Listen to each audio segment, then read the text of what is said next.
Listo. Tiene 2.000 metros de construcción y tiene 20 años. Entonces, general, muchísimas gracias por permitir a la silla caliente que entre a su casa. Complacido en tenerlo por aquí. Siéntese en la silla caliente. Un detalle muy curioso, mientras el general se sienta en la silla caliente, y es que se está sentando en la silla en donde ya se ha sentado el próximo presidente de la República. Y por una razón que ustedes van a entender, ya todos los candidatos con opción a ganar estas elecciones se han sentado en la silla caliente. Pérez Jiménez se sienta allí, pero una entrevista de 1998, tenía un año de edad. Mínima, o sea, la condición para ser presidente. Hace 25 años. Porque si le aplicamos la marca mínima, tenemos que reconocer que ya superó esa marca, que es olímpico, medalla de oro. Entonces la pregunta sería esta, general. Hemos venido aquí en busca de un diagnóstico. Usted conoce con la palma de su mano a Venezuela. Entonces usted terminó ya un ciclo, es decir, el ciclo que comenzó con usted. Le estoy tapando la cara a Marcos Pérez Jiménez, ¿no? Porque la gente lo asocia a las asonadas militares, pero no a los partidos. Y usted es el primero que lleva un partido de oposición al poder en Venezuela, aunque después fue víctima de su propia medicina, pero ese es otro problema. Entonces yo digo, usted que comenzó ese ciclo, ya ese ciclo está agotado. Los partidos están, como hablamos popularmente, rayados. La gente añora un régimen como el suyo. Sí. Y las nuevas generaciones en Venezuela, que no conocieron su obra, Sí. investigan sobre la obra suya y hablan sobre la obra suya. Entonces, la pregunta Eso lo dice. es esta. Esa es la generación anterior a la mía, de hecho, porque esta entrevista es de 1998. Y la generación que vino luego añora a nuestro general Marcos Pérez Jiménez. Es así. Paciente es Venezuela. El paciente está grave y usted es el médico. ¿Qué le recomienda a ese paciente? Antes de dar contestación a su pregunta, quisiera hacer algunas aclaratorias. En la actualidad no voy a responder a las preguntas como candidato a la presidencia de la República por la sencilla razón de que ya pasé la edad que a mi juicio se debe tener y estoy físicamente debilitado, lo que significa que no puedo, en función de ese debilitamiento, hacer una labor de... General.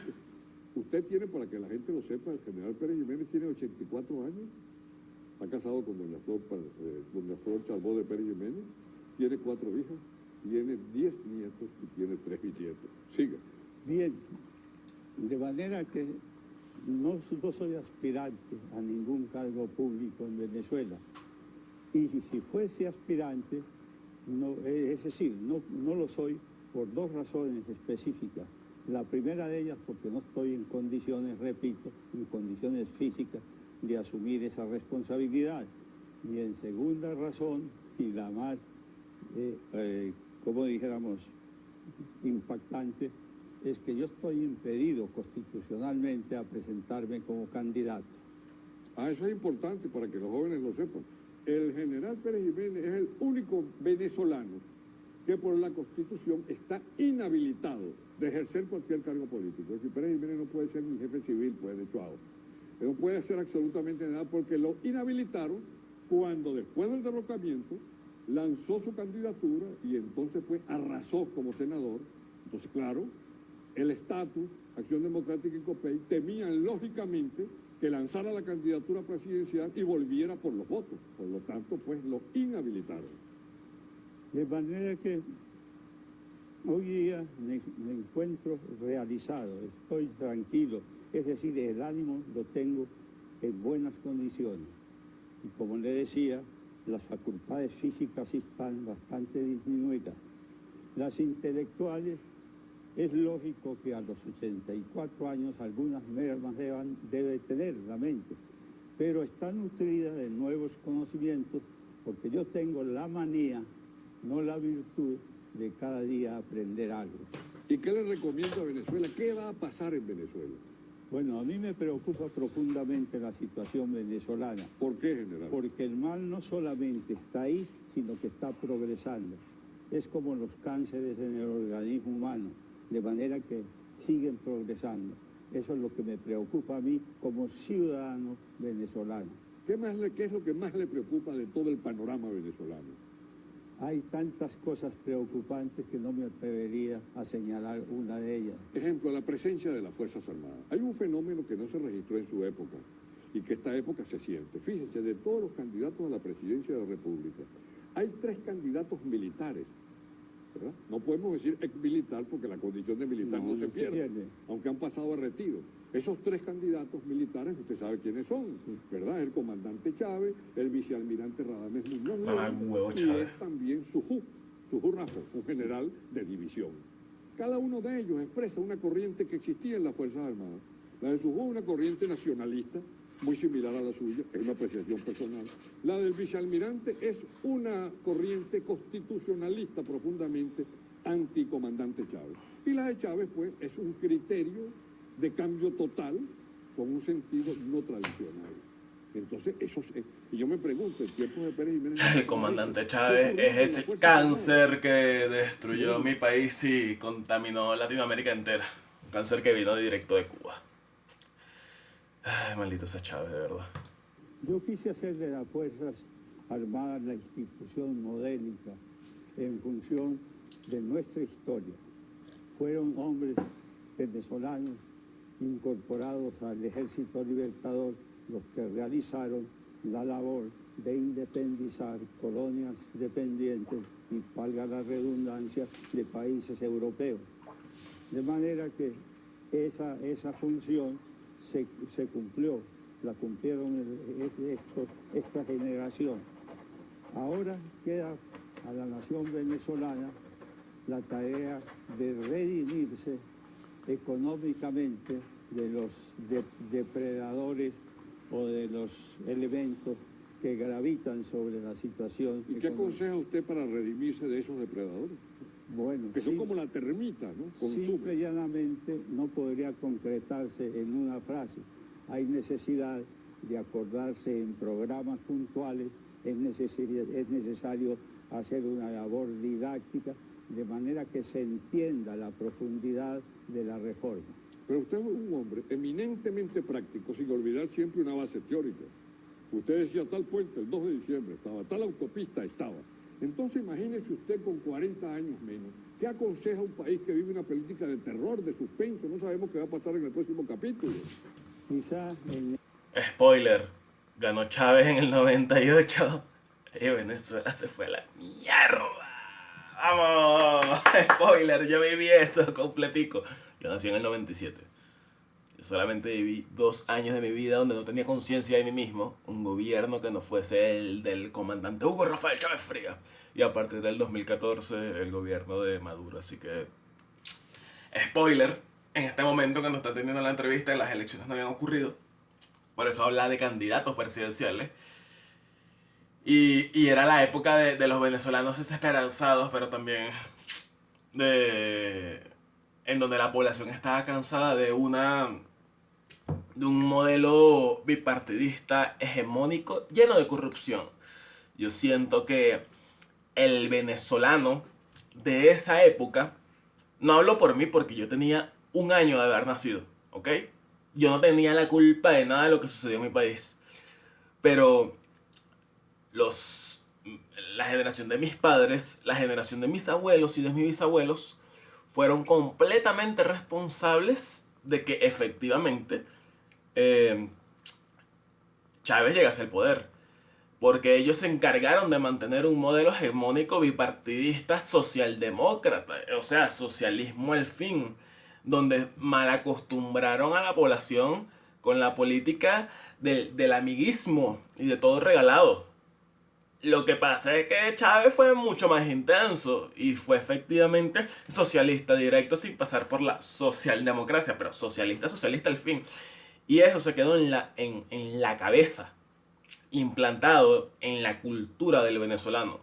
Por eso en la oposición venezolana,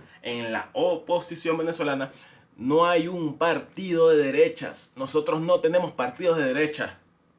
Por ejemplo, Leopoldo López, padre de Voluntad Popular, él militó en como en 2 o 3 partidos anteriores antes de crear Voluntad Popular, y todos partidos de izquierda. Voluntad Popular pertenece a la Internacional Socialista, por ejemplo, Y luego sale el dirigente de Vox hablando con él, recibiéndolo en España. Nosotros no tenemos una oposición de derecha, ni siquiera María Corina Machado es de derecha, es liberal libertaria. De derecha, autoritaria, como lo llegó a ser nuestro general, no existe una oposición con un partido político, existe un movimiento que se llama Orden Venezuela, pero se quedó en eso, un movimiento, tengo entendido. Y es triste, es sumamente triste eso. Maldita sea la socialdemocracia, el socialismo y Chávez. En el folleto este que le presenté hace unas horas se encuentra la respuesta. Bueno, para ilustrar al público, esta es una cosa muy importante porque los jóvenes no lo saben. El general Pérez Jiménez en el 57 considera él, y es el primer presidente que hizo esto, considera él que él debía prorrogar su mandato 5 años más, porque no había terminado su obra, no había terminado sus planes. Y es entonces donde en el Congreso él pide 5 años más, si mi memoria no me falla, para terminar esto, por ejemplo. Creo que eran 7.000 kilómetros de carretera. Me parece que eran 2.500 kilómetros, puedo equivocarme, ¿no?, en la famosa red ferroviaria que enlazaba a Caracas con Maracaibo y San Cristóbal por el occidente, y con Barcelona y Puerto La Cruz por el sur. Usted me corrige si me equivoco, pero me parece que eso es así. 500 kilómetros de autopista y 300.000 viviendas, además 1.000 grupos escolares de 600 alumnos cada grupo, y algo sorprendente, pues la siderúrgica del Orinoco, la hidroeléctrica del Caroní, la carretera Santa Elena de Guairén, Brasil. Eso era en general el plan que le faltaba por concluir, y él entonces pide eso. El plebiscito, pues, falla, como ya sabemos, pues.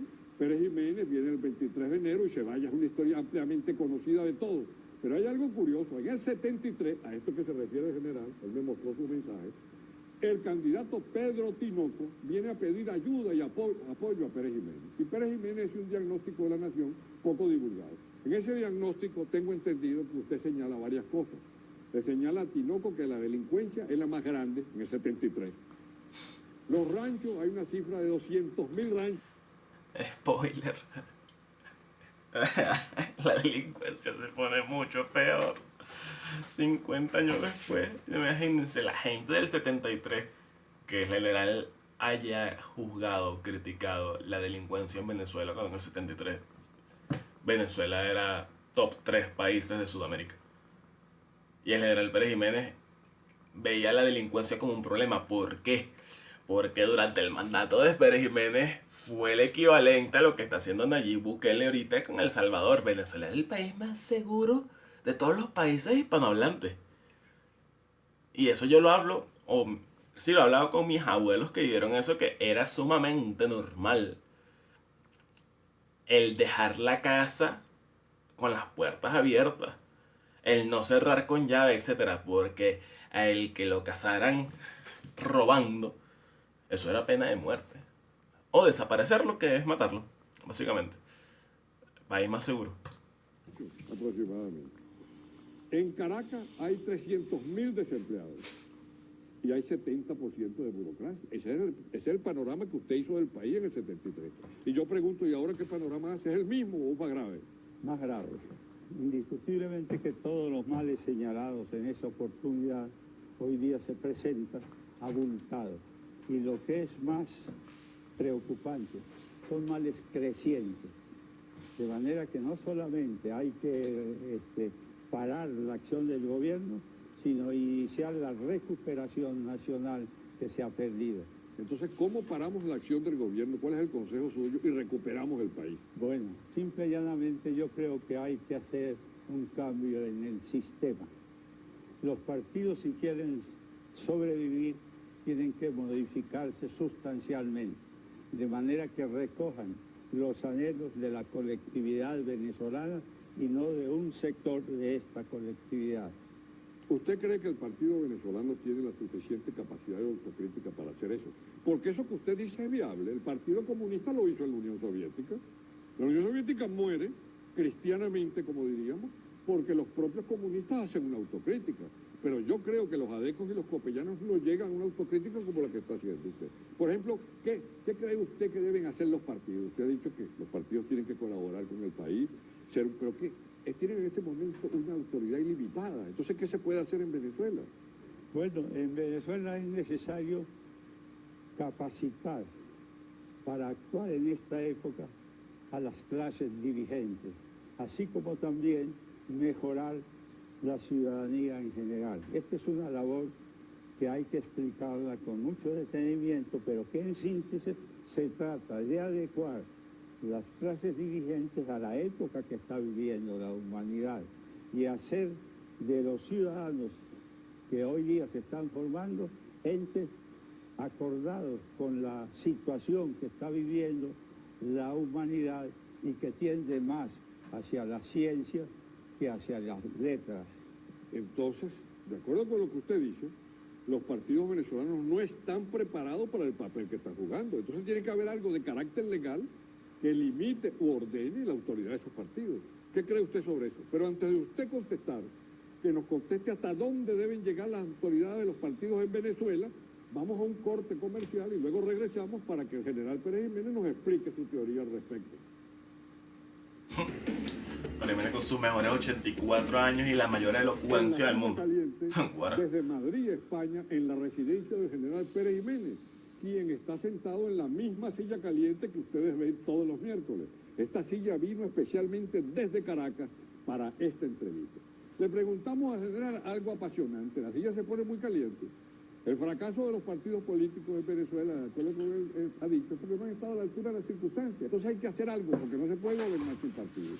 Entonces, presidente, ¿qué se va a hacer con los partidos en Venezuela? Porque su régimen funciona, o funcionó cuando no había partidos, pero no podemos vivir sin partidos. Entonces, ¿qué recomienda usted que se haga? Sí, podemos vivir sin partido. Aclaro, yo no creo en la democracia. No apoyo la democracia. De hecho, tengo un video popular. No pensé que se iba a ser tan popular para mí. Criterio de popularidad. En donde hablo el por qué la democracia no funciona y es un sistema obsoleto. Yo efectivamente creo en las dictaduras. Creo que es la forma de darle orden a un país. Y luego de 2, 3, 4, 5 generaciones bajo la dictadura, donde se haya hecho un saneamiento de la sociedad, efectivamente podrá existir la posibilidad de implantar un sistema democrático, porque ya no seremos monos con cuchillos y armas eligiéndose entre sí. En realidad sería una pelea y el que gane fue el ganador de las elecciones. No. Siento que efectivamente más ahorita en Latinoamérica, en el tercer mundo en general, las dictaduras o en su defecto los gobiernos sumamente autoritarios son necesarios para eso, para sanear la sociedad, educarla, hacer un cambio de raíz desde la educación, desde la cultura, educación de calidad, y que ese cambio se mantenga durante 3, 4, 5 generaciones, donde existe empleo de calidad, crecimiento de la economía, crecimiento y el desarrollo de las ciencias, de las tecnologías, de las ciencias sociales humanas, etcétera, de todos los aspectos que abarquen y mejoran la sociedad, pero con una mano firme y autoritaria en todos los aspectos que también involucran la vida del individuo en sociedad. Ya luego de que le hayas quitado las armas a los monos, ya hayas educado a los monos y dejen de ser monos, efectivamente cuando tengan la capacidad cognitiva, intelectual de escoger un mandatario, no se van a ir por el populista de izquierda, sino que tendrán un poquito más de facultad intelectual por un cambio cultural de hace 3, 4, 5 generaciones, donde no van a elegir a el que compre su voto, sino al que efectivamente posea un mejor proyecto de país. Pero sí, un país podría existir sin partidos. Lo que pasa es que eliminar los partidos y hacer un cambio en la cultura. Pero como entre muchas comillas, la democracia es lo mejor que ha pasado en el mundo, es una opinión para nada popular. Pero no, la democracia no funciona, amigo.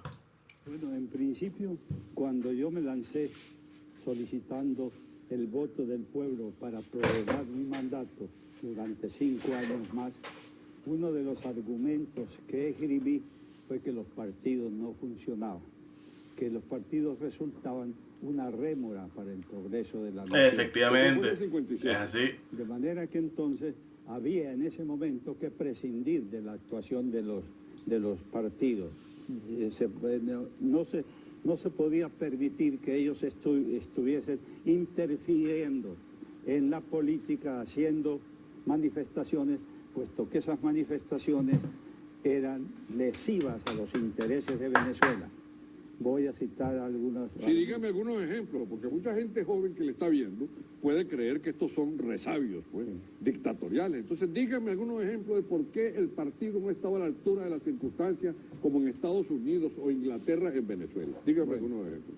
Cuando se inauguró la autopista Caracas-La Guaira, el actual presidente de la República, el doctor Caldera, en una reunión en uno de los barrios de Caracas, manifestó lo siguiente, que esa obra había sido construida por el gobierno simple y llanamente para que traficaran los Cadillacs de los ricos, que esa obra no servía a la colectividad. Y les preguntó a los concurrentes, ¿ustedes pueden comer autopista? Claro que la autopista no se hizo para morderla, ¿no? Pero sí para facilitar los transportes entre el litoral y Caracas, modificando así las tarifas que se establecían por el transporte, es decir, abaratando los fletes. También alguien de los partidos me dijo una vez que Venezuela no necesitaba la recuperación de los territorios perdidos. Cuando yo estudié geografía, decía Venezuela, extensión territorial, 1.020.000 kilómetros cuadrados.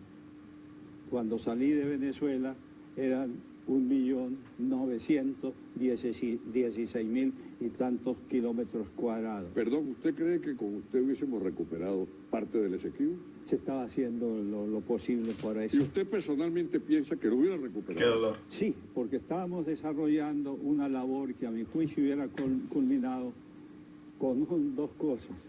O la Guayana inglesa en este entonces se anexa al territorio venezolano con un estatus especial, o hubiéramos tenido que por la fuerza recuperar el territorio del Esequibo. Para eso ya en la Comunidad de Naciones habíamos manifestado que Venezuela no aceptaba ningún cambio de estatus hasta que no se contemplara la recuperación del Esequibo. Una observación, el general Pérez Jiménez está usando lo que yo llamo el lenguaje directo, que es fundamental en la vida política, no guabinea. Uno le pregunta a un político típico el caso del Esequibo y no le sabe dar la razón. En cambio, Pérez Jiménez no siente rubor de decir, sí, hubiéramos ido a la guerra para anexarnos ese territorio porque es nuestro. Sí, de manera que... Y una de las cuestiones que me inquietan más es que los actuales gobiernos no piensan en planificar una recuperación territorial. No hay planificación. No hay ¿Y planificación. qué cree usted que va a pasar entonces con esos vastos territorios? Bueno, que al fin esperaremos que surja un régimen que se preocupe verdaderamente de los intereses nacionales y que comience a negociar la recuperación de los terrenos y que se prepare también en fuerza por si acaso las negociaciones no progresan, ir al conflicto.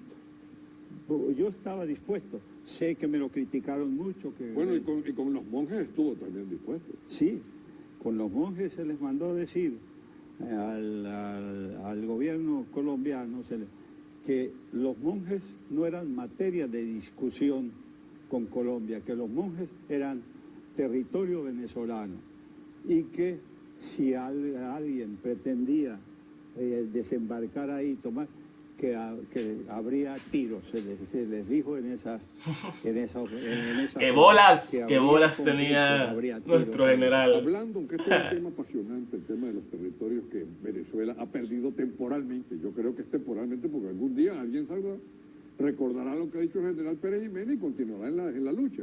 Pero Volviendo al tema que más nos preocupa en este momento, ese nos preocupa mucho, pero hay otro que nos preocupa más, que es el caso de los partidos. Usted comenzó el ciclo y ese ciclo se agotó.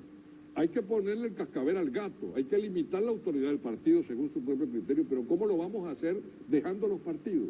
Yo creo que los partidos caerán por su propio peso, por su propia corrupción, de manera que ya se han visto en las elecciones para presidente de la República habidas, cuando el doctor Caldera subió a la presidencia, que el pueblo ya no cree en los partidos. Al menos en el partido tipo venezolano. Pues. Sí, por lo menos. Claro. De manera que entonces el presidente Caldera, es decir, yo quiero puntualizar de que el presidente Caldera no está legitimado por los principios democráticos. Pero ¿por qué eso que usted está diciendo es muy grave?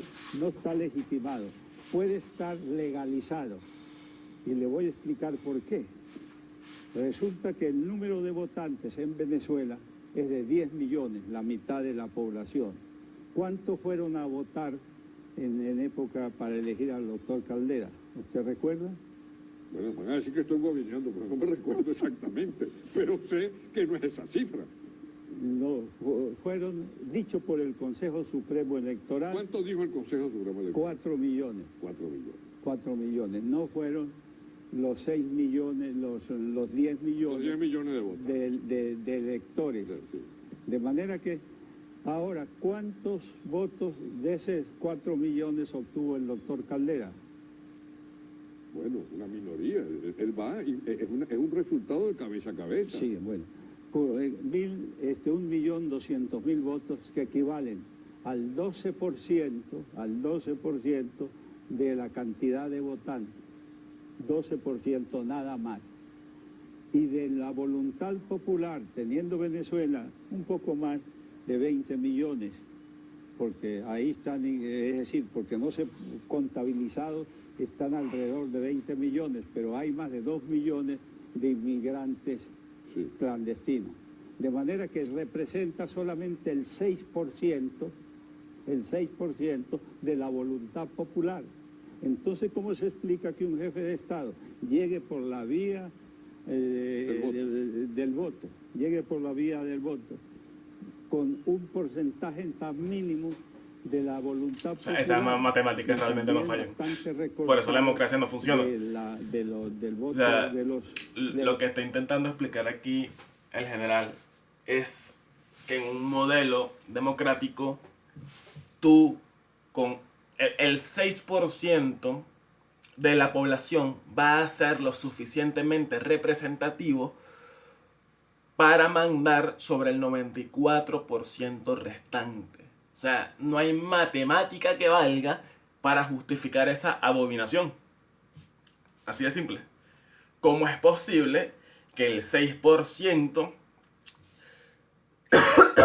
de la población pueda y tenga los medios para elegir sobre el 94% restante? No debería funcionar de esa forma, pero nos han vendido el concepto de la democracia como que es la alternativa y la única solución posible. Electores. Pero ¿cuál es el daño mayor que cree usted que el partido le ha hecho al pueblo venezolano? La burocracia, la negligencia, el tírame a algo, la mordida, ¿qué es? Porque yo creo... Aquí está la síntesis. Le voy a leer lo que hace unos cuantos días... Sobre la autoridad de los partidos. No, voy a leer. Venezuela, la otrora próspera, prestigiada y recia patria del forjador de naciones, yace ahora empobrecida, corrompida y debilitada por la acción que durante casi 8 lustros han venido ejerciendo sobre ella vándalos analfaciencia que no saben tan siquiera cuantificar la magnitud del daño que han causado. Bueno, esos daños que los partidos han causado, me decía usted fuera de cámara, hace poco pues, me decía fuera de cámara que hay varios términos que usted ha creado. Por ejemplo, está uno que me llama mucho la atención, el que viene atrás que arree. Usted define eso como el trasarrierismo. Entonces, ¿qué es el trasarrierismo? Es decir, que usted considera que ha sido un pecado para los partidos la historia aquella del gobierno anterior o del gobierno futuro. Es decir, que el que venga atrás que arree. Yo no es que he inventado estos vocablos, sino que en mi afán de expresar las cosas con toda claridad, he llegado a la conclusión de que para designar a esa gente que va en pos del cargo público, solidarizándose con quien se le puede dar, pues a eso los llamo yo los tiramialguistas. Entonces quiere decir que para Pérez Jiménez, en este diagnóstico que está haciendo, hay dos elementos graves en el país.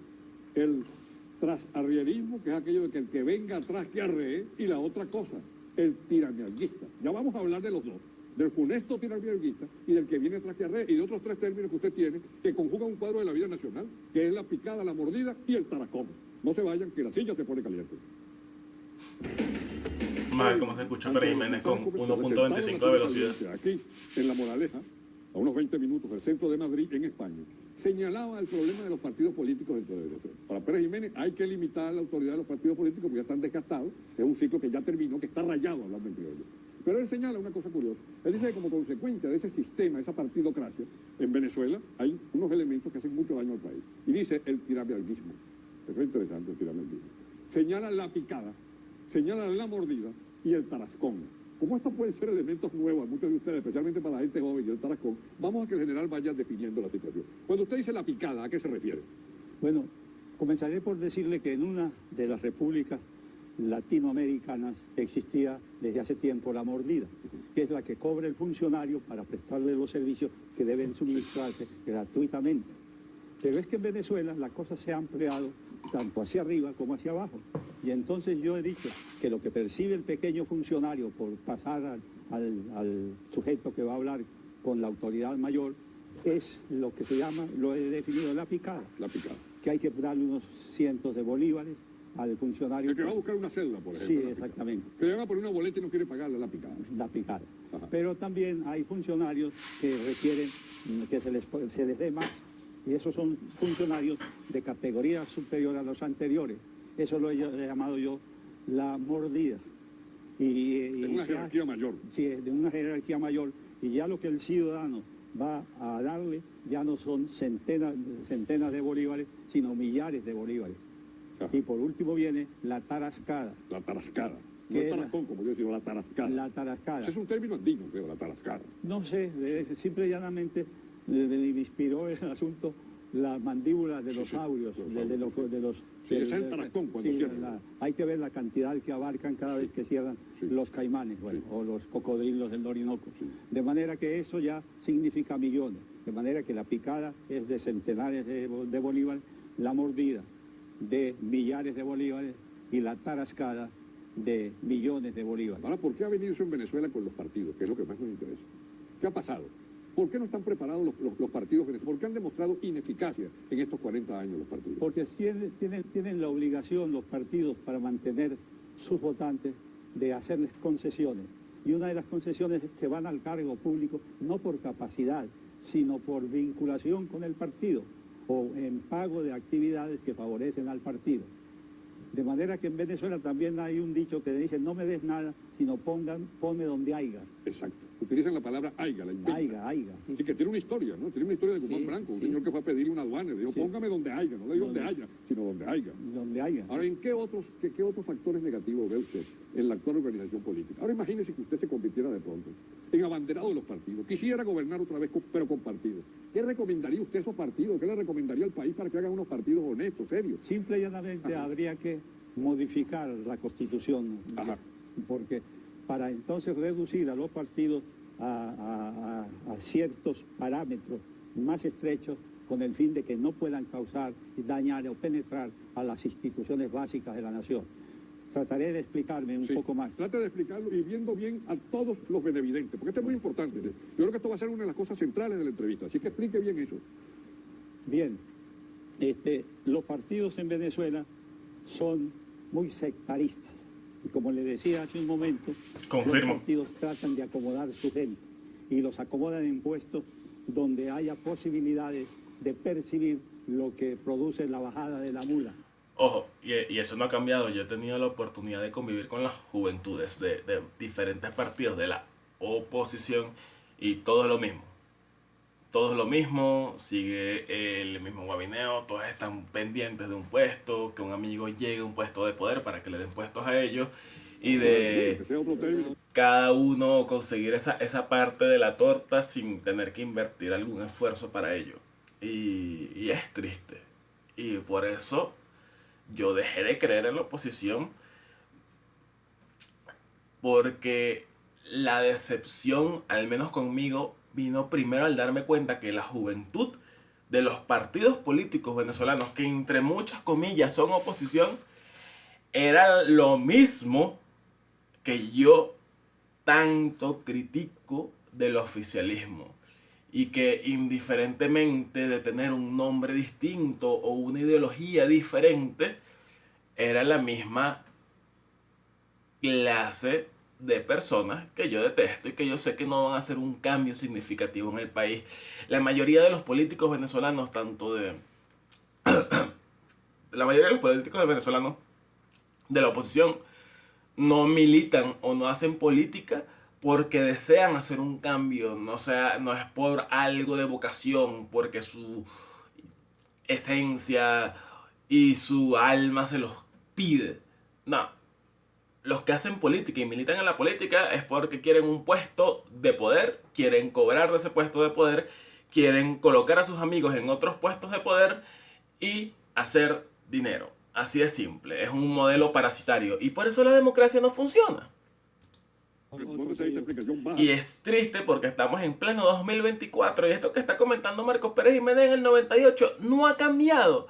O sea, han pasado ya, en este año se cumplirán 26 años de esa entrevista y lo que menciona Pérez Jiménez en ese momento que tenía 84 años de vida, hoy ya tú dices 110, no ha cambiado. La política en Venezuela sigue siendo la misma asquerosidad. Los militantes de la política venezolana siguen siendo los mismos en su gran mayoría. Así que,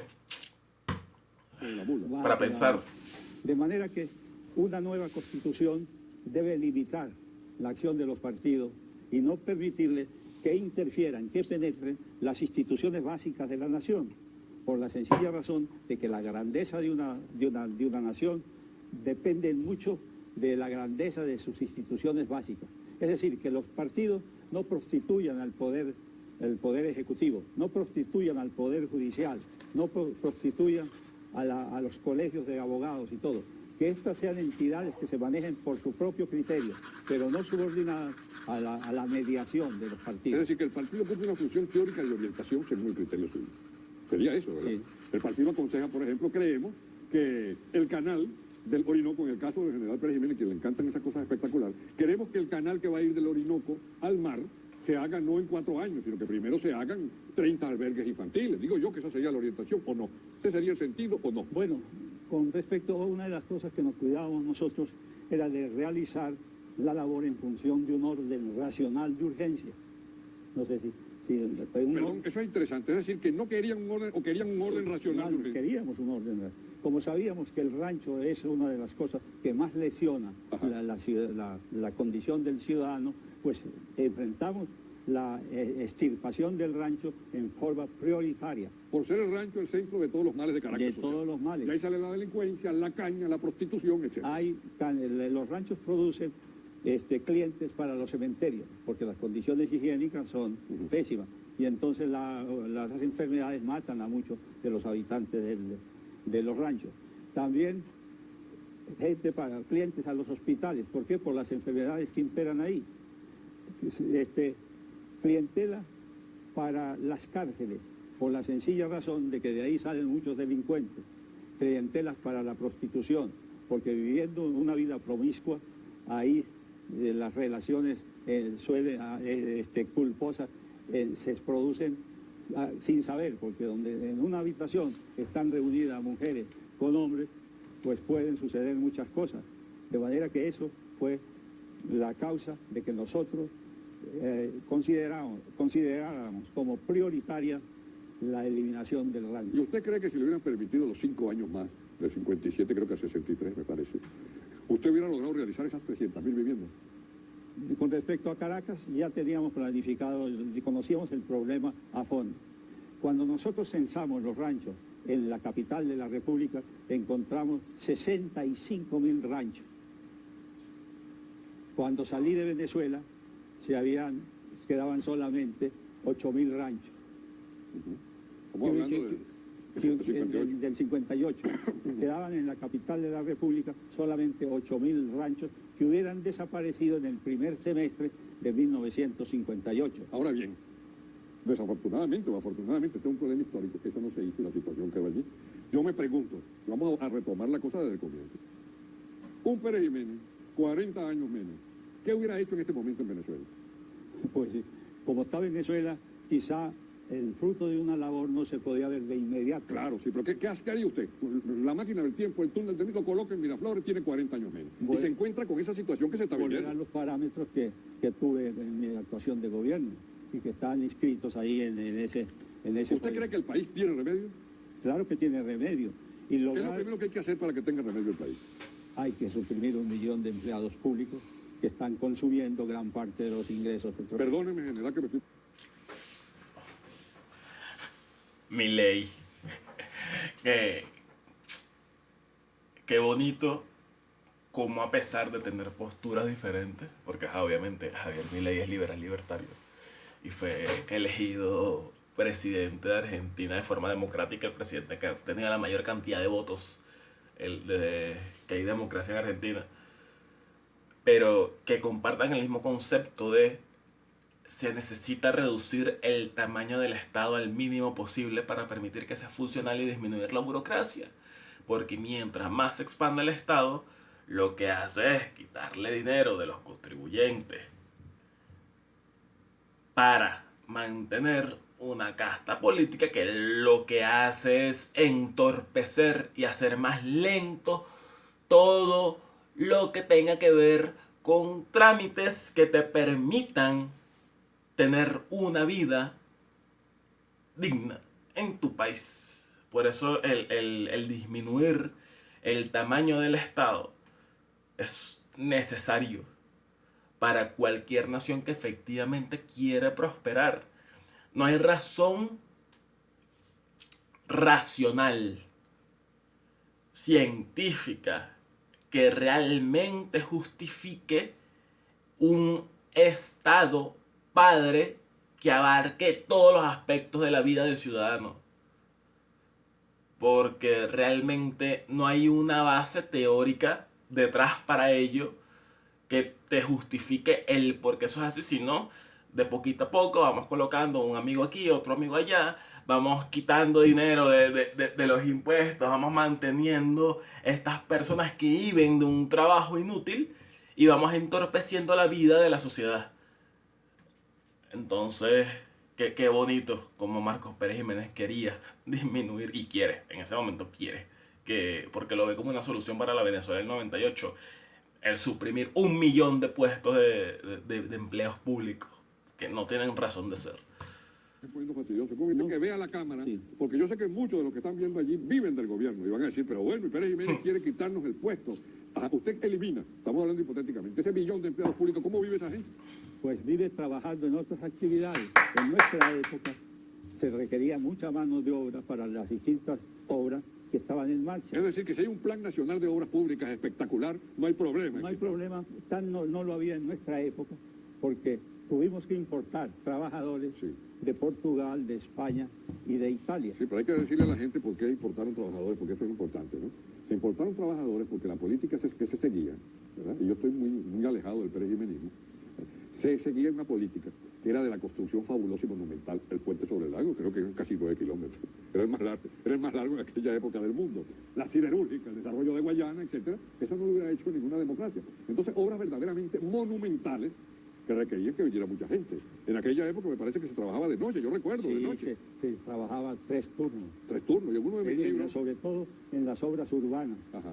En uno de mis libros, El Trocadero del Pasapoga, yo cuento que usted era noticia cuando se presentaba de noche, en traje de campaña, a obras que se estaban haciendo, y hablaba con los inmigrantes portugueses e italianos. No tanto en traje de campaña, le voy a decir, si eso era así, salíamos de alguna reunión formal, más bien con traje de etiqueta y todo, y entonces yo le decía a mi mujer que vamos un momento a recorrer las obras que están en marcha, a ver cómo están trabajando esta gente.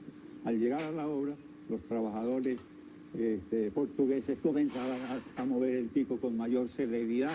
Y yo decía, tranquilos, sigan trabajando a su ritmo. Me complace que ustedes estén trabajando satisfactoriamente. Está bien. Ahora hay otra cosa, general, que cómo se puede evitar eso en Venezuela. Usted puso el dedo en la llaga cuando usted dijo, ¿verdad?, que el partido político, sin tener credenciales profesionales, se mete a hacer cosas. Ejemplo, de pronto el partido político recomienda a 20 maestros, 40 maestros en un pueblo y los maestros son malos. Entonces yo pregunto, ¿cómo esta nueva Venezuela va a hacer eso? Para que médicos incompetentes por recomendación política no estén ocupando cargos que no debían ocupar. Pero antes de que usted hable, vamos a unos mensajes comerciales y ya regresamos. Esto se va a poner más caliente. Estamos en Madrid, a 20 minutos del centro de Madrid, en La Moraleja, en la residencia del general Marcos Pérez Jiménez. Él está sentado en la silla caliente. Y hasta ahora está sentado en la silla caliente. Y hasta ahora, que ya es bastante tarde, no ha guabineado. Yo presumo que no va a guabinear, pero si guabinear tendremos que decirle porque le vamos a preguntar sobre las elecciones presidenciales. Ya regresamos. Dialogábamos con el general Marcos Pérez Jiménez, agotado, el mismo ciclo que abrió Pérez Jiménez el 18 de octubre del 45, con la presencia de los partidos, ya está agotado. Entonces decía él que una de las cosas que hay que hacer es limitar la influencia política o politiquera, diría yo, del partido en las áreas exclusivamente técnicas, ¿verdad? Que vaya como médico de un hospital, no es que recomiende el partido, sino el mejor médico. Entonces yo pregunto, ¿cómo vamos a poder lograr eso?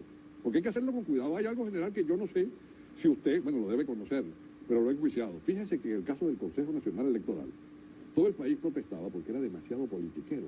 Y entonces por decreto dijeron que ningún miembro de partido entre en el Consejo Nacional Electoral. Que eso es absurdo, porque eso es como decir que en un hospital no va a haber médicos. Tienen que haber médicos en los hospitales. Un consejo electoral que va a decir unas elecciones tiene que tener políticos. Bueno, erradicaron a los representantes de partidos, sigue la influencia de partidos, porque en Venezuela nadie es independiente, ¿verdad? Usted lo sabe. Los independientes son más dependientes que los propios miembros del partido. Entonces, ¿cómo se va a hacer eso? Porque usted ha citado el problema, ese es el problema. Un portero tiene que ser adeco, tiene que ser copellano. Un médico tiene que ser adeco. Ese es el problema. Entonces, ¿cómo se termina con eso? La realidad es que Venezuela necesita una transformación mental en sus clases dirigentes y de los ciudadanos en general.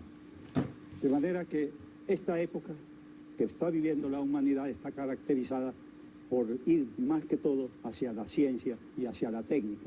De manera que las clases dirigentes tienen que adecuarse a esa corriente y tienen que ser, no es que sean científicos, pero sí que estén suficientemente informados sobre muchas cosas que debe estar informado el verdadero estadista. De manera que entonces necesita modificar el criterio de las clases dirigentes. Pero también se necesita modificar la mentalidad del ciudadano en general. ¿Cómo? Mediante, nosotros íbamos a poner en marcha esos grupos escolares a que me he referido. Ah, los grupos escolares, exacto. Con el propósito de que fuera una realidad, una medida dictada por el general Guzmán Blanco, que era la instrucción primaria gratuita y obligatoria. De manera que al hacer nosotros esos grupos escolares, pensábamos con ellos copar toda Eran 6.000 grupos escolares, me parece. 1.000 grupos escolares. 1.000 eran. 1.000 grupos escolares.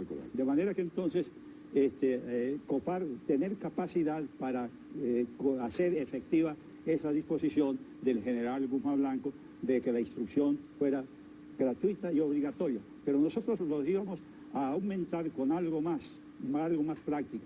Es decir, formar una mentalidad ciudadana de acuerdo con ese conocimiento requerido por la ciudadanía sobre ciencia ¿Y cuánto tardaría formar esa mentalidad ciudadana? Pues simple y llanamente eso requiere un tiempo largo, por lo menos una generación. Una generación. Yo digo 5 generaciones mínimo. Yo soy un poco más autoritario Pérez Jiménez era un gran que mi general. Así que aquí lo que necesitamos es un gran gerente. Entonces yo creo, si surge un Pérez Jiménez no con la versión Pérez Jiménez 1945 ni 48, ¿usted me entiende? Sí. El nuevo Pérez Jiménez, vamos a usar su nombre y me perdona, como símbolo de construcción, de eficiencia y de espíritu pues pragmático, aunque con una base teórica. Un Pérez Jiménez es un estadista realista. Estadista realista. Asume su responsabilidad. Entonces yo pregunto, bueno, ese Pérez Jiménez... ¿Qué similitudes hay entre Pérez Jiménez y Milei? Me encanta. Las condiciones especiales de ese hombre que le damos el nombre de Pérez Jiménez porque el país... Y me encanta más el hecho de que Milei haya llegado al poder de forma democrática y con tanto apoyo. Y que no sea militar, obviamente. Porque también existe un contraste. en esta época. Pérez Jiménez, ok, dictador, militar. Pero qué inteligente, Dios mío, era ese hombre. Absurdamente inteligente. No como el otro militar que asumió el poder en el 99, que nos mandó a la mierda, pero bueno. Ahí cree que la solución está en el estilo Pérez Jiménez, eso hay que decirlo. Yo no tengo pena en decirlo porque eso es verdad. Entonces, ¿qué condiciones tiene que tener ese hombre? Tiene que ser un gerente. Tiene que estar, tiene que poseer condiciones especiales dentro de la ciencia y la tecnología. No que sea un técnico ni un científico, pero sí que esté suficientemente informado para poder utilizar debidamente los recursos que la ciencia y la técnica está dando al mundo. Voy a ponerle ejemplos. Pues esto yo me hago entender más poniendo. No, y es que ellos quieren una forma didáctica, porque sí. Recuerde que la cultura del venezolano, y eso no es una ofensa, cuando digo venezolano me refiero a la inmensa mayoría, este es el grado de primaria. Hay que hablarle en un lenguaje de kinder a ese venezolano que está en los cerros, a ese venezolano que no tiene cómo pagar la casa al fin de mes y es el que va a elegir. El objetivo de la silla caliente es darle consejo a la gente para que tengan elementos para seleccionar, ¿no? Entonces, sí. ¿qué ejemplo pone usted para eso? Bueno, fíjese usted que yo pongo como ejemplo, en primer orden, dos naciones que fueron Alemania y Japón, que fueron realmente bastante lesionados y que quedaron en una situación gravísima. Después de la Segunda Guerra Mundial. Con las ciudades destruidas, las vías de comunicación destruidas, los centros industriales destruidos, etc. Vino el Plan Marshall y entonces vino una recuperación extraordinaria. Vamos a hablar primero de Alemania, una recuperación extraordinaria. Y Alemania hoy día, habiendo sido la nación destruida en la Segunda Guerra Mundial, hoy día es la cabeza de la economía europea. Pero hay una cosa muy grave. Y Alemania en el 2024 es el país que consiente las estupideces del PSOE en España. Ay, disculpen. General está nombrando la soga en la Casa del Estado. Arturo Uslar dice que la democracia venezolana ha despilfarrado 14 Plan Marshall. Sí, eso es cierto. Yo no veo la contradicción de lo que... No, lo que digo es que es lo grave del problema, sí. No es la contradicción. Digo la soga en la Casa del Estado porque es la realidad. Y lo que usted está diciendo es lo que confirma Arturo Uslar, pues, sí. Que son dos posiciones ideológicas distintas. Pues. Eso es lo grave de la situación. De manera que, entonces, Alemania, hoy día, como todo el mundo lo sabe, es una nación puntera en lo que respecta al desarrollo y está contribuyendo también a que no solamente ella progrese, sino que progrese toda Europa. De manera que eso se debe a la calidad del componente étnico, la calidad de la gente que está dirigiendo la nación y la calidad de los ciudadanos. Con su permiso le voy a hacer una observación. Cuando el general habla del componente étnico se está refiriendo a la calidad racial, pan, vino. Y yo me pregunto, ¿no hay la posibilidad general de que mucha gente interprete eso como racismo, o fascismo, o nazismo? Yo planteo estas cosas como condición intelectual, sin importarme el color de la piel. Ajá, entonces sigue expresando, eso es interesante. Sí, de manera que entonces hago esta salvedad, ¿no? De que yo no estoy pensando en fulano de tal, o grupo tal, es excluida. No, yo estoy pensando... En el mejoramiento de la raza, el punto. Y el cambiar la mentalidad para beneficio de la nación venezolana. Seguimos con el Japón, presentando. Japón tiene unos 375.000 kilómetros cuadrados. Es una región carente de recursos naturales, azotada también por los terremotos y maremotos, puesto que está en el cordón de fuego que pasa por su territorio, pasa por Alaska y sigue la cordillera y va a morir en la Antártida frente a la punta esa que hace Sudamérica. De manera que lo que yo hablo concretamente es del cambio de la mentalidad, y los japoneses que sufrieron la bomba atómica y todo, hoy son la primera potencia económica del Oriente. ¿En cuántos años, si no se hubiera roto el proceso perejimenita, que abre las puertas del país a todos los extranjeros? Hubo un año en donde llegaron a Venezuela, eso no lo saben los jóvenes, más de 70.000 extranjeros a radicarse en el país. Es un verdadero récord mundial. En aquella época Venezuela era el paraíso. Sí. Si ese proceso no se hubiese roto, general, ¿cómo estaríamos hoy en día? Tenemos un ejemplo que es el de la reina, ¿no? Sí. Estamos ganando todos los concursos de belleza. Yo las llamo las reinas de la dictadura, sin ánimo de ofender. Sí. No, a mí no me ofende la cuestión. Todas son unas mujeres de 2 metros de estatura. Sí, no me ofende que me digan dictador. Eso es importante. ¿Por qué no me ofende? Porque en la historia de la humanidad no se ha visto un dictador majadero. No se ha visto un dictador majadero. Y por no emplear otra palabra. Sí. Una palabra que vamos a decirla clara. Arturo Uslar la popularizó. Sí. No se ha visto un dictador pendejo. Exactamente. Sí. Y si desde la dictadura se podían hacer obras para el beneficio de la nación, pues no me desagrada. De manera que en absoluto. Está bien. Es decir, que no Guaviné asume su propio muerto. Eso está bien. Una pregunta que le voy a hacer, general. Eso que usted dice está muy bien desde el punto de vista teórico y político, pero hay un factor que no existía en su época, que debe tomar en cuenta un nuevo Pérez Jiménez. Entendiendo un nuevo Pérez Jiménez, un señor con una mentalidad de construcción, basado en la técnica, basado en la ciencia, ¿verdad? Y con deseo de hacer una obra clara, un programa de gobierno real, no generalidades. Y es la presencia de las Fuerzas Armadas. Fíjense que desde que usted se va, hay, como ya lo dijimos antes, movimientos militares. Comienza con Castroleón, es decir, el ganado se desgaritó, y sigue luego después con Odremán y termina con Chávez. Entonces tenemos un ejército, me da la impresión, por lo poco que yo veo desde afuera, tenemos un ejército que está deliberando. Hay 11 militares retirados lanzados a candidatos a senadores, diputados, y de esos 11 hay 3 candidatos a presidente de la República.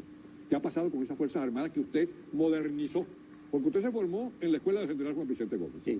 Gómez crió las Fuerzas Armadas. Analfabeto y todo lo que le diga, pero crió las Fuerzas Armadas. ¿Es así, no? Bueno, usted se crió en esa escuela, pero ahora me parece que esa escuela ha cambiado. Bueno, yo quise hacer Decenas de militares retirados lo están viendo, militares efectivos, es bueno que se diría a ellos. Yo había pensado en constituir las Fuerzas Armadas como institución modélica en el país, es decir, la institución en la cual se fundamentara la transformación racional del país. De manera que entonces tenía que procurar mejorar los cuadros de oficiales de las Fuerzas Armadas y otros cuadros de suboficiales, etcétera, y que las Fuerzas Armadas se mantuvieran apolíticas para que pudieran concretar toda su mentalidad a perfeccionarse en sus actuaciones. Las Fuerzas Armadas se han hecho como puntas de rotura, es decir, como vanguardia de esa transformación. Desafortunadamente, yo tuve que extenderme, es decir, tomar a mi cargo la transformación de la nación y descuidé un poco las Fuerzas Armadas. Entonces usted admite que hay responsabilidad suya en eso, cuando el ganado se ha desgaritado. No, porque yo creí que otros podían conducir mejor las Fuerzas Armadas. Es decir, que usted estaba preocupado fundamentalmente por la transformación del medio físico. Sí, por la nación. ¿Por qué usted le ofreció el gobierno a Rómulo Betancourt?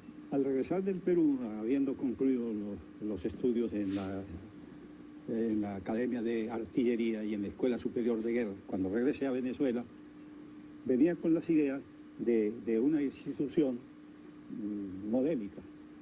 De manera que encontré en Venezuela un movimiento para desplazar al gobierno del general Medina por condiciones que no se consideraban favorables a las Fuerzas Armadas, como era la práctica desaparición de las Fuerzas Armadas y de la sustitución por un cuerpo policial, como existe en otros países.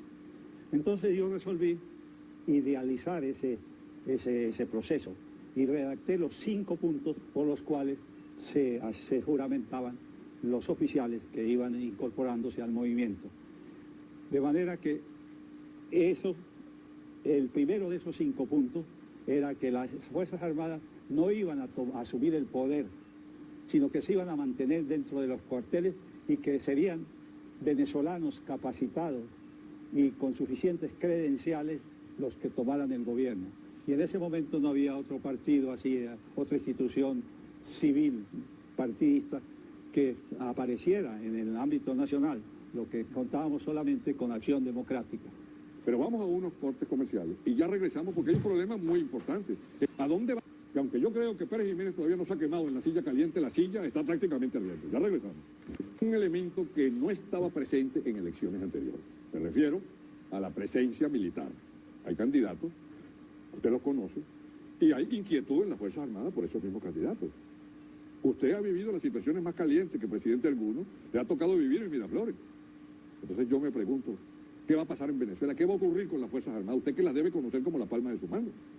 Bueno, yo conocía muy bien las Fuerzas Armadas en aquel entonces, pero desafortunadamente como lo que ha acontecido en las Fuerzas Armadas tiene similitud en lo que respecta a otras instituciones. Es decir, que los partidos han penetrado a estas instituciones.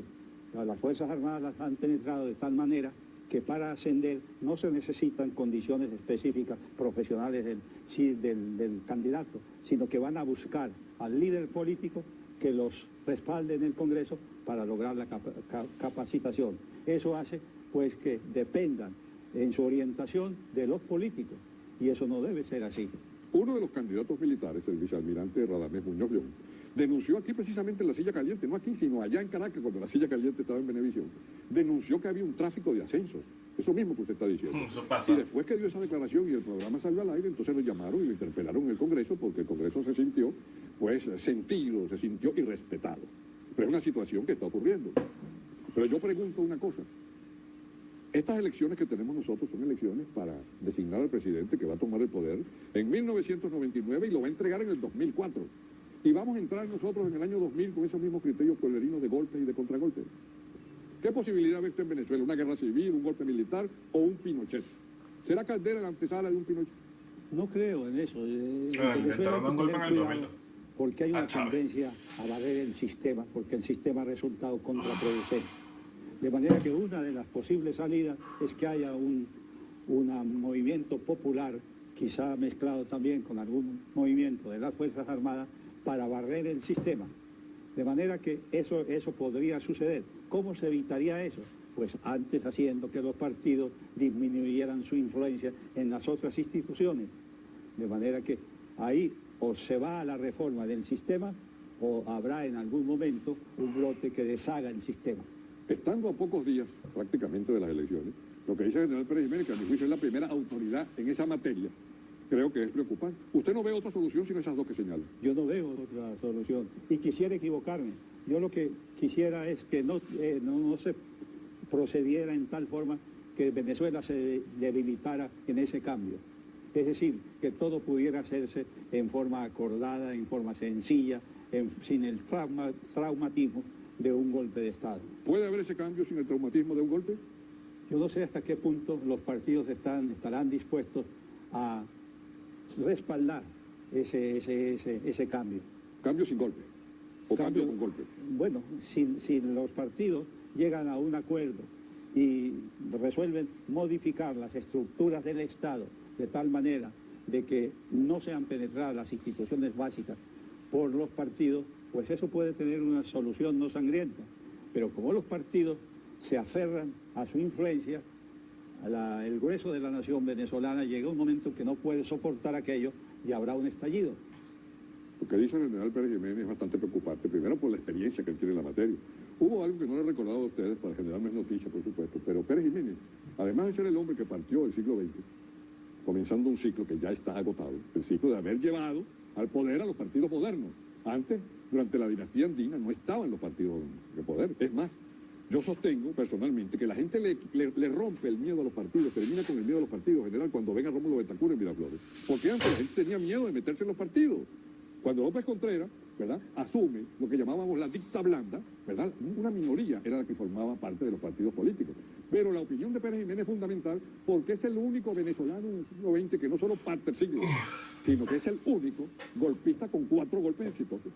Es decir, se fue olímpico, derrocamiento de Isaías Medina Angarita, derrocamiento de Rómulo Gallego, el caso de las elecciones constituyentes con Jovito Villalba y luego después el plebiscito. Son 4 golpes de Estado de los cuales resulta victorioso. Entonces tiene más que condiciones para poder hablar de esto. Y a mí como venezolano me preocupa que usted diga que quizás no hay otra salida sino esa salida convergente, pues. Yo deseo mucho equivocarme a veces en lo que llego a tener convencimiento por el estudio, por el análisis. Y yo deseara para mi país, pues que las cosas ahora se desenvolvieran de tal manera que el país no tuviera el traumatismo de un enfrentamiento entre facciones de venezolanos. Y le agradecemos la franqueza. Insisto en decir que es uno de los pocos venezolanos de vida pública que no guainea. Hay algo interesante y curioso. Como hablábamos de los golpes.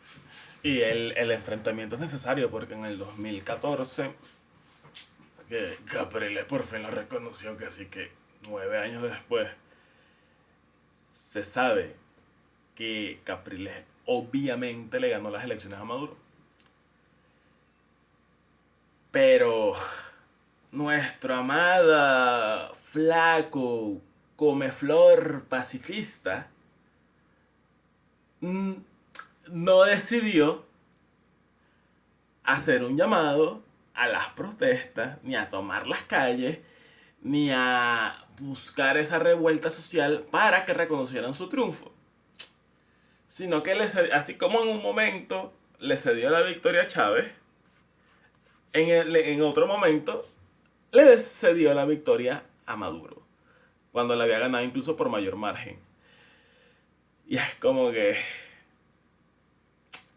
el conflicto y el caos es necesario para el equilibrio y la paz posterior al caos. Pero nuestro amado Flaco Comeflor no tuvo las bolas para ello. Cuando se necesitaba una revuelta que hiciera temblar y moviera los cimientos de la sociedad venezolana.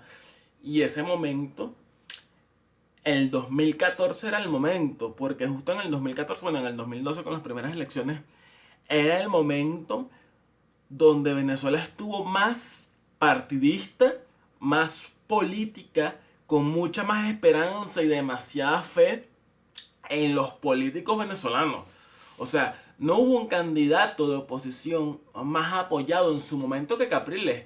Y ahorita, con la apatía que existe a nivel de política en Venezuela, y con también el darse cuenta que los políticos opositores venezolanos no sirven, no hay personaje de la política más odiado por el venezolano de a pie que Capriles. O sea, Capriles pasó de ser la luz de esperanza, pues, de los venezolanos en ese periodo del 2012 al 2014, a pasar a ser el venezolano más repudiado tanto por el oficialismo como por los opositores de verdad.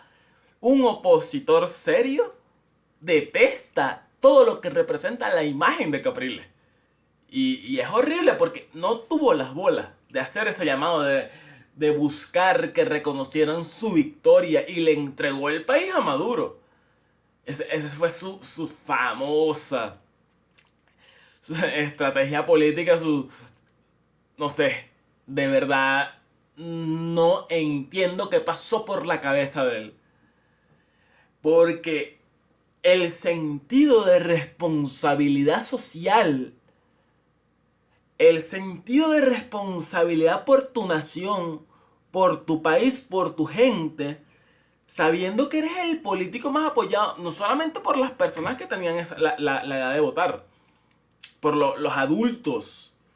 Yo en el 2014 17 años tenía, 16 para 17.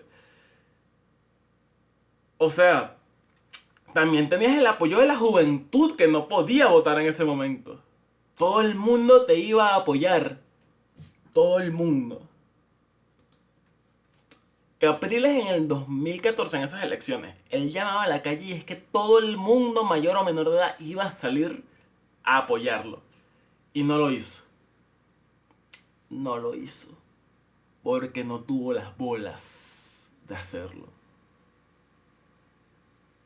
Gracias a Capriles, en el momento donde Venezuela se sudaba política, donde todo lo que se hablaba era de política, no como ahorita en el 2023, 24, que es todo lo contrario, que existe una apatía, un odio hacia los políticos de la oposición que no han hecho nada por el país, absolutamente nada. Justo en el momento donde todo venezolano era político, ya sea del oficialismo o de la oposición, donde efectivamente Capriles es que era la persona más popular de Venezuela. Él decía salten y todo el mundo iba a saltar.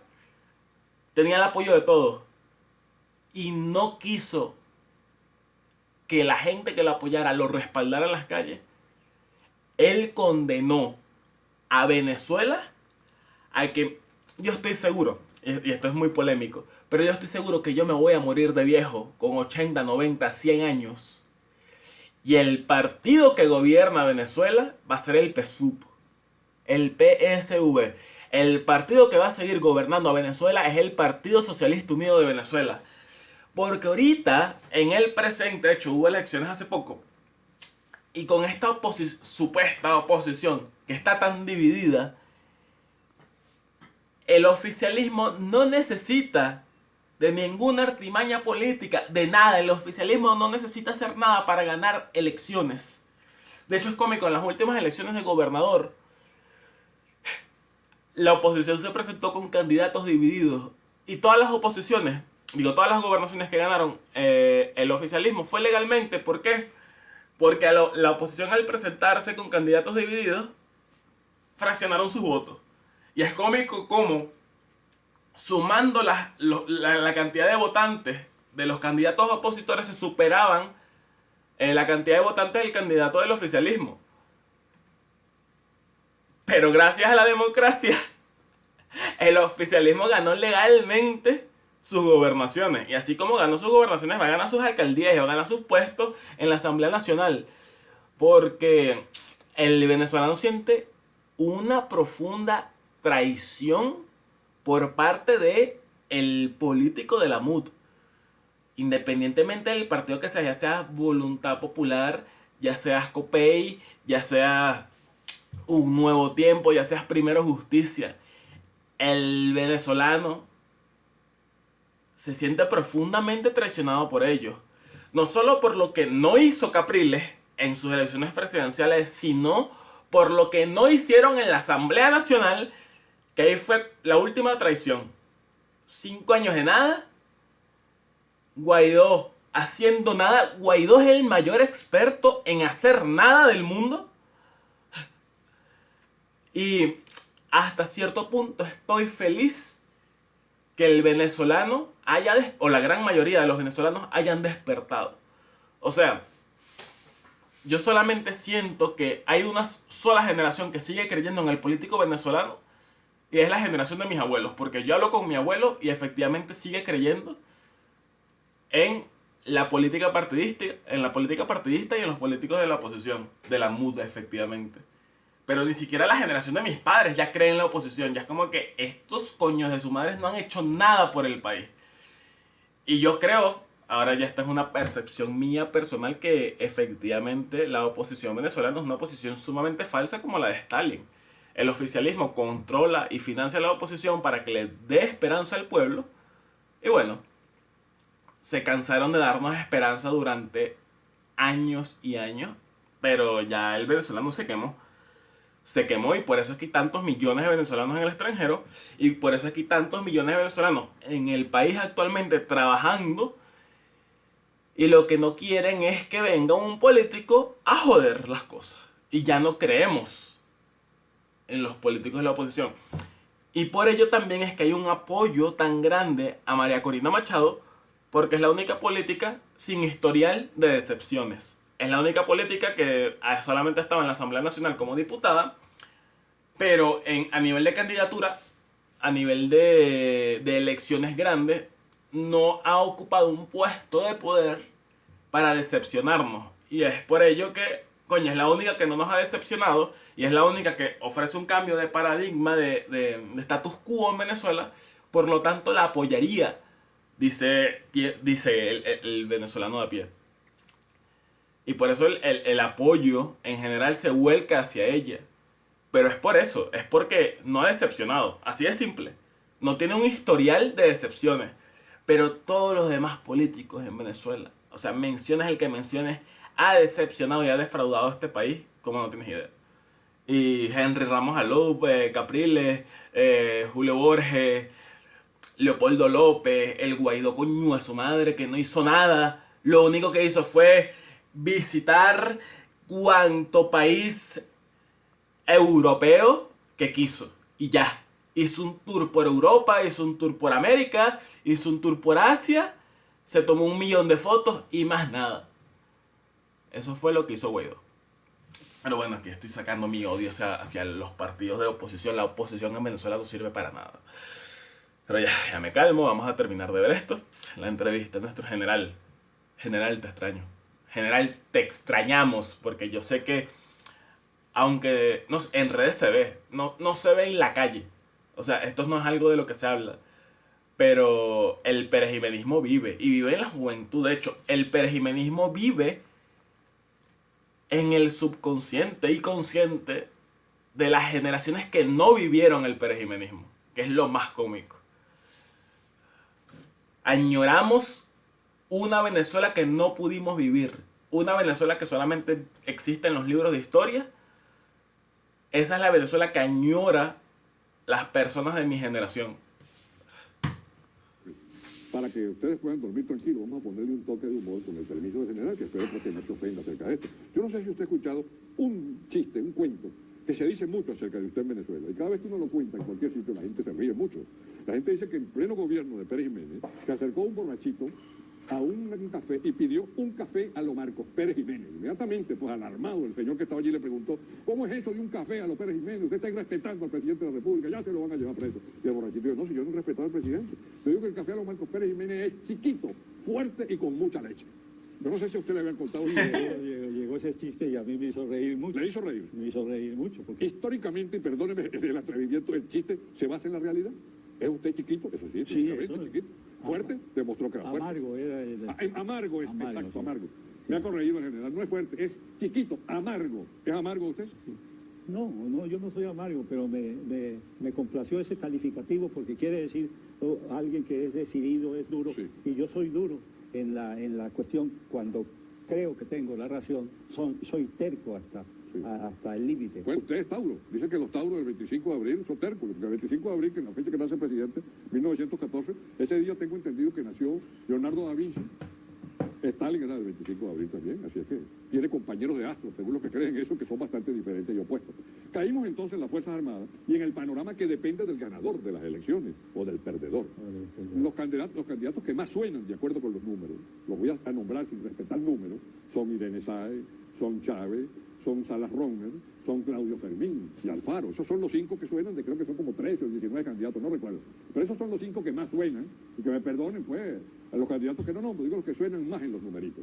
Entonces la recomendación de Pérez Jiménez, un veterano de la vida política, a esos candidatos en general, ¿cuál sería su recomendación? Bueno, yo pienso que quien quiera que sea que llegue a la presidencia va a encontrar una situación muy difícil. De manera que quien llegue a la presidencia va a tener que enfrentarse a problemas bastante graves. De manera que yo no podría recomendar a fulano tal o recomendar al otro, porque eso debe hacerlo el pueblo venezolano. De manera que ellos, el pueblo venezolano, debe a estas alturas saber qué candidato le conviene más. Veamos un poquito de historia. Cuando son anunciados los resultados de las elecciones de 1998. Esto es historia venezolana.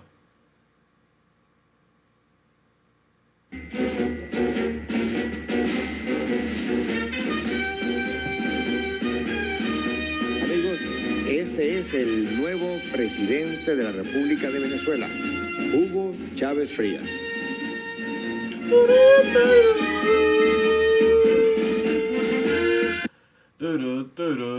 No sé si tiene copyright, por eso lo estoy muteando. De quién es el nuevo presidente de la República y quien regirá los destinos del país en los próximos 5 años. La galería de presidentes la noche de la Su elección. madre, este no es el video que quería ver. Ya. Turururú, turururú. Ay, papá. Esa es la 1998, resultado.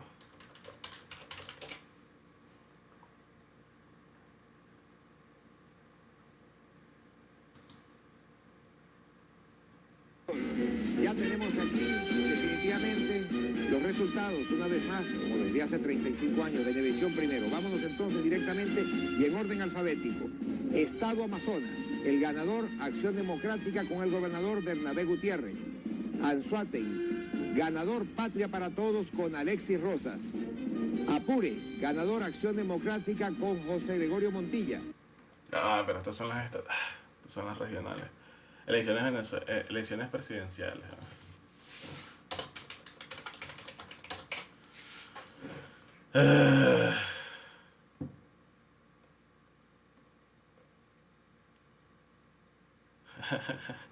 No quiero ver la del 2018.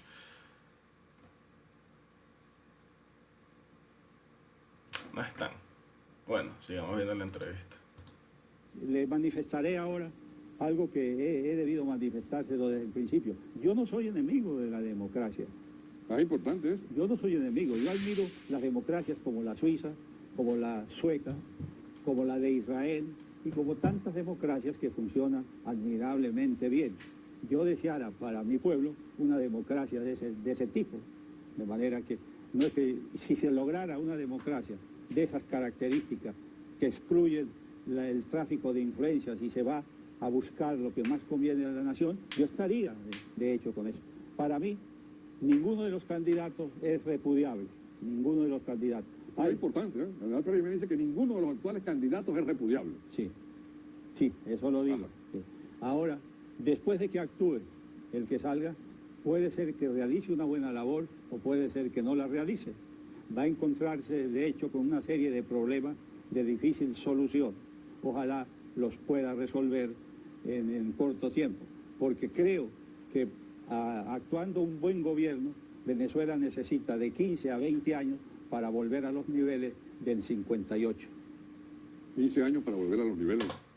15 a 20, o sea, del 99 al 2019. Sí, porque... Guara. Oiga, general, perdón, y no es mi respeto, pero me da la impresión de que usted no guavió por lo del candidato. Yo pensé que usted iba a decir, por ejemplo, si yo le preguntara a usted lo que le pregunto a todos en la silla caliente, ¿qué piensa de Irene? ¿Qué piensa de Claudio? ¿Qué piensa de Sara Romer? ¿Qué piensa de Alfaro Utero? ¿Qué me iba a decir usted? Pues, bueno, yo le diría que dejo al entendimiento del pueblo venezolano que elija a quien le parezca. Yo no voy a tomar la responsabilidad de señalar a alguno de estos candidatos. En principio, porque no he tenido con ellos el contacto suficiente como para acordarnos en un programa de gobierno que debe ser beneficioso para Venezuela. Y en más de una oportunidad lo he manifestado. Yo estaría de acuerdo con el candidato que me diera la oportunidad de debatir un programa de gobierno. Eso es importante. Cuando usted dice que le dé la oportunidad de debatir un programa de gobierno, se está refiriendo quizás a lo que ocurrió con Pedro Tinoco en el 73, que vino a pedir el apoyo suyo y usted le dijo, bueno, tráigame un programa y discutimos un programa. Sí. Y entonces usted por escrito le presentó algunas observaciones. Ahora en la vida política venezolana, así como el caso Chávez es nuevo, un golpista que va a elecciones, o un señor que se alzó y va a elecciones, hay otro caso curioso que ha llamado la atención, que sería interesante que usted nos diera su opinión, que es el caso de Irene Sáez, digo como hecho de manifestación de desarrollo. Se decía que Venezuela era un país machista. Una mujer está recorriendo No era eso. el país en campaña electoral y la gente la tolera. Que no es un milagro eso, es civilización. No sé qué piensa usted. Bueno, yo pienso que a la jefatura del Estado debe ir la persona más calificada. Yo sé que la señora Irene Sáez es una belleza y resultó así porque nosotros en una época trajimos emigrantes de Europa, inmigrantes en Venezuela. Logramos esa mezcla de razas. Y Venezuela tiene una de las cosas favorables, digámoslo así, el hecho de que ha logrado tener varias Miss Mundo, varias Miss Universo. Exacto. Eso, hasta cierto punto, lo propiciamos nosotros, no con el prurito de hacerlo, sino en el sentido de mejorar el componente étnico. Esa es una prueba. Cuando ven esa belleza de 2 metros de estatura, la gente dice, bueno, estas son las reinas de la dictadura. Entonces quiere decir que nos vamos a ir en blanco, no nos llevamos candidatos de Pérez Jiménez. No nos llevamos candidatos de Pérez Jiménez. Eso va a ser una decepción. Un gentío esperaba que usted esta noche recomendara a alguien. Pero ya que no recomienda a alguien, ¿cuál es la condición fundamental que debe tener quien vaya a ser el presidente de la República? La recomendación fundamental que usted le pide a todo candidato, vamos a un corte comercial y ya regresamos. En la vino desde Caracas. Le pedíamos al general Marcos Pérez Jiménez qué aconseja él al próximo presidente de Venezuela. ¿Cuáles son las 2 o 3 condiciones fundamentales, general, que usted cree que debe tener el hombre que va a entrar como presidente de Venezuela en el año 2000? Debe tener más de 2 o 3 condiciones, como usted lo dice. Ajá. Porque el acuerdo, yo podría recomendar a plenitud siempre que conociera a fondo los programas que tiene previstos. El programa de gobierno. Bueno, hay un problema con los programas son generalidades todas, general. Bueno, sí, de manera que entonces quien pudiese presentar un programa más concreto, más no de ideas generales, sino de concreciones, con ese estaría yo, porque ya sé en qué me voy a comprometer. Pero mientras tanto no puedo, tengo que decir que dejo a cargo del pueblo venezolano que busque él el candidato que respalde a quien considere apto. Esa es la democracia, porque el pueblo venezolano en el 98 eligió fue a Hugo Rafael Chávez Frías y nos jodimos. pero fue elegido gracias a la democracia, fue elegido gracias a que los venezolanos estaban cansados de un modelo bipartidista, fue elegido gracias a que el venezolano estaba cansado del paradigma de esa época, fue elegido gracias a que Chávez en ese momento representaba un cambio de paradigma, fue elegido gracias a que Chávez vendió su candidatura como todo lo opuesto a lo que realmente fue. Chávez fue un caballo de Troya, Chávez engañó y Chávez compró posteriormente. Pero ¿sabes cómo llegó a esa posición de poder? Con carisma y aprovechándose de un momento político crítico para Venezuela en esa época. Y particularmente, Chávez llegó al poder gracias a la democracia. Él fue votado como no tienen idea. Fue votado como no tienen idea. Y luego, antes de que las instituciones venezolanas pasaran a ser partidistas del oficialismo, la oposición tuvo la genial idea de no presentar candidatos a modo de protesta para las elecciones legislativas. ¿Cómo terminó esto? Con una Asamblea Nacional completamente, pero apoderada del oficialismo con los candidatos de Chávez. Porque reconocidos intelectualmente a nivel mundial, la oposición venezolana pensó que era una genial idea protestar esas elecciones sin presentar candidatos. Entonces, ya el oficialismo tenía el presidente y ya el oficialismo tenía legisladores. Con eso podían hacer lo que les diera la gana con el país y eso fue lo que hicieron. ¿Gracias a qué? A la democracia. Gracias a la democracia. Así que nada, esto ha sido todo. A ver. Aquí. Los veo luego. Espero que les haya gustado la entrevista de nuestro general. Hubo un momento en el que le coloqué la velocidad a 1.25 y de hecho nuestro general se escuchaba mejor porque en este momento tenía 84 años de edad. Obviamente va a hablar lento. Obviamente va a hablar lento. Pero bueno, recordar es vivir. Y ¿saben qué? No hay que dejar de recordar las ideas de Pérez Jiménez. No va a haber momento en nuestra humanidad en la que sus ideas no tengan razón. Así que nada, seguimos con la batalla cultural. Hasta luego.